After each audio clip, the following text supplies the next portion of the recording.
mata ng katotohanan.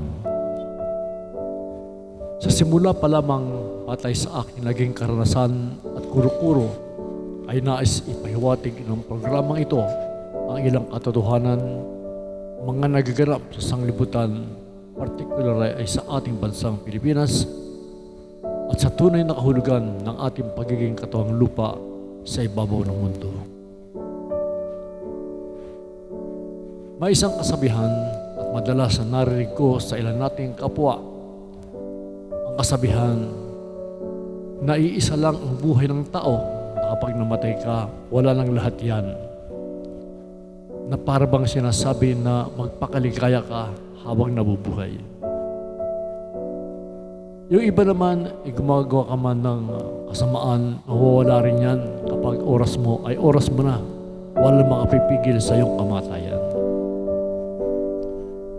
Ang iba naman, patuloy ang pananampalataya sa ating Panginoon, ang taos-pusong pananalig na kalingain siya hanggang sa huling sandali ng kanyang buhay.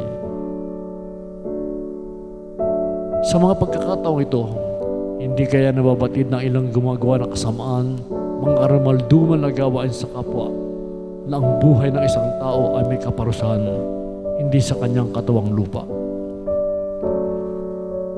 Hindi ba't may kasabihan na ang nagpapagalaw ng katuwang lupa ay ang espiritu na lumulukob sa isang katauhan? Na kapag pumanaw ka, wala nang silbi ang iyong katuwang lupa. Sino sa pag-aakala mo ang tumatanggap ng kaparusahan? Di ba ang espiritu na matagal na nanirahan sa iyong katuwang lupa hanggang sa huling sandali ng iyong buhay? Di ba masamang espiritu ka at hindi ang iyong katuwang lupa? Ang pagkakaalam ko, ang espiritu na nasa iyong katawan ang magdurusa. Hindi ba't ikaw rin yun? Dahil ginamit lamang na kasangkapan ang katawang lupa sa sanglibutan na matapos sumakabilang buhay ay hihiwalay sa katawang lupa ang kaluluwa upang umakyat sa langit sa kaharian ng Diyos. Di ba ikaw rin yun? Tanungin mo ang sarili mo, sino ang tatanggap ng kaparusahan sa mga kasalanang ginawa sa ibabaw ng lupa?